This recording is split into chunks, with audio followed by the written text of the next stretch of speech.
बच्चों, आज हम पढ़ने जा रहे हैं कक्षा 7वीं हिंदी पहली इकाई का पाठ 7 जहाँ चाहा वहाँ रहा। इसकी लेखिका है अनुराधा मोहिनी जी।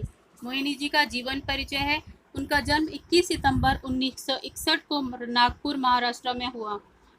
अनुवाद के क्षेत्र में अनुराधा मोहिनी जी ने अमूल्य योगदान दिया है तथा आपने विविध पारिभाषिक कोशों की निर्मिति में सहभाग, वैचारिक एवं ललित पुस्तकों का संपादन किया है। पाठ में बताया गया है कि यदि मनुष्य के मन में किसी काम को करने की इच्छा हो तो वह बड़े से बड़ा काम भी सफलतापूर्वक कर लेता है। देखिए बच्चों, अब पहला चित्र आपके सामने है।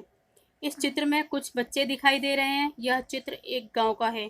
आसमान में घने बादल छाए हैं और बारिश हो रही है। बच्चों के हाथ में छाते हैं और गांव के बीचों बीच एक नाला है। नाले के दूसरी तरफ एक विद्यालय है और खेत है।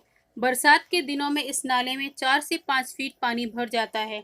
बड़े लोग तो जैसे तैसे इस नाले को पार करके अपने खेती के कामों के लिए चले जाते हैं, परंतु बच्चे इस नाले को पार नहीं कर पाते हैं, इसलिए वे विद्यालय नहीं जा पाते हैं और उनकी पढ़ाई अच्छी तरह से नहीं हो पाती है। बारिश के दिनों में नाले में पानी भरने की समस्या के कारण ज़्यादातर बच्चे स्कूल में अनुपस्थित रहते हैं। तो ये कहानी एक येसम्बा नाम के गांव की है, जिसके बीचों बीच एक नाला बहता था। नाले में हर साल बरसात के मौसम में पानी भर जाता था। गांव की बस्ती नाले के एक तरफ थी और पाठशाला खेत दूसरी तरफ थे। नाले में पानी भर जाने के कारण बच्चे अपने विद्यालय जाने में असमर्थ थे, जिस कारण उनकी पढ़ाई का बहुत नुकसान होता था।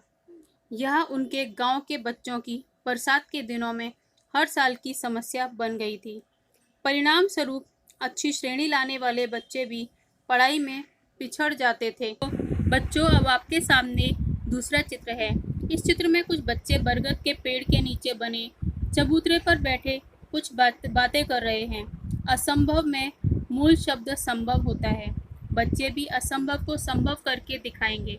एक दिन भारी बरसात होती है, जिसके कारण येसम्बा गांव के अधिकांश बच्चे पाठशाला नहीं जा पाए थे। दोपहर के बाद बरसात थोड़ी रुकने पर चौपाल में बरगद के पेड़ के नीचे चबूतरे पर बैठकर बच्चे इस समस्या के समाधान के संबंध में आपस में बातचीत कर रहे थे। इसी बीच तुषार नामक लड़का कहता है कि बरगद के पेड़ पर भूत रहते हैं। इसी बीच दूसरे बच्चे ने उसकी बात का विरोध करते हुए कहा कि भूत कुछ नहीं होते। तभी उज्ज्वला ने कहा अपनी हाजिरी को लेकर परेशानी व्यक्त की। बच्चों ने कहा, ऐसे हाथ पर हाथ धरकर बैठने से हमारी समस्या का समाधान संभव नहीं है। बच्चों, हाथ पर हाथ धरकर बैठना एक मुहावरा है, जिसका अर्थ है चुपचाप खाली बैठने से समस्या का समाधान नहीं हो सकता है। तभी दामिनी आती है और दामिनी ने सभी में साहस भर दिया और सभी बच्चों से कहा कि हर समस्या का निदान संभव है। हमें इसका समाधान करना होगा। हमें प्रकृति ने विचार करने के लिए बुद्धि दी है। सभी ने इस समस्या पर गंभीरता से विचार विमर्श किया। फिर आशीष ने कहा कि हम बरसात में भी पाठशाला जा सकते हैं। आशीष के स्वर में उत्साह था। उसने कहा, हम नाले पर पुल बनाएंगे। आशीष ने यह बात पूरे आत्मविश्वास के साथ कही। उसने कहा, हम सब ने विज्ञान की पुस्तक में पुल की जानकारी पढ़ी है। हमने शहरों में बड़े बड़े पुल देखे हैं। अंतर्जाल में हम इसकी जानकारी प्राप्त कर सकते हैं। बच्चों का यह पुल बनाने का विचार गांव में जंगल की आग की तरह फैल गया। सभी गांव वाले बच्चों के विचार और हौसले की प्रशंसा कर रहे थे। जंगल की आग की तरह का अर्थ है शीघ्रता से किसी बात का सभी को पता चल जाना। तो जो बच्चों का विचार था वो जंगल की आग की तरह फैल गया। अब देखो तीसरे चित्र में एक पुल का उद्घाटन हो रहा है। सभी गांव वाले प्रसन्न हैं, ताली बजा रहे हैं और अपनी खुशी प्रकट कर रहे हैं। बच्चों ने छोटे छोटे समूह बनाकर अपनी योजना पर कार्य करना प्रारंभ किया।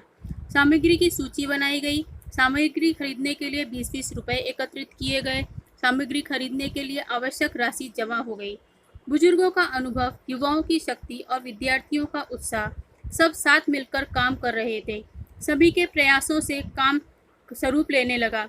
सीमेंट के पाइप खरीदे गए, पत्थर इकट्ठे किए गए, ईंटें खरीदी गई, बंजर भूमि से मिट्टी खोदी गई गांव के बुजुर्ग छगन बाबा ने प्रचुर मात्रा में रेत उपलब्ध करा दी। पूरे गांव के लोगों ने अपना योगदान दिया। सभी के कदम स्वप्न पूर्ति की ओर बढ़ने लगे। आखिरकार आनंद की वह सुबह आ गई। बरसों की कठिनाई दूर हुई।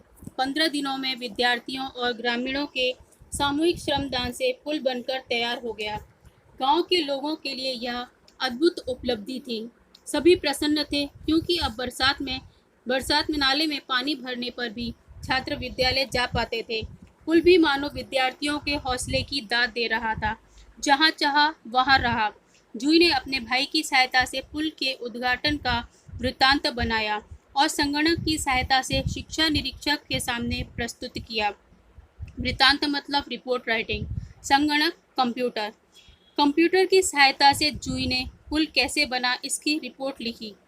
बच्चों, इस पाठ से हमें यह सीख मिलती है कि यदि हमें अपने सपनों को पूरा करना है तो कठिन मेहनत करनी चाहिए और एकजुट होकर कार्य करना चाहिए। संगठित होकर जो कार्य किया जाता है उसमें हमें सफलता अवश्य मिलती है। तभी हम अपने सपनों को भी पूरा कर सकते हैं। शब्द वाटिका।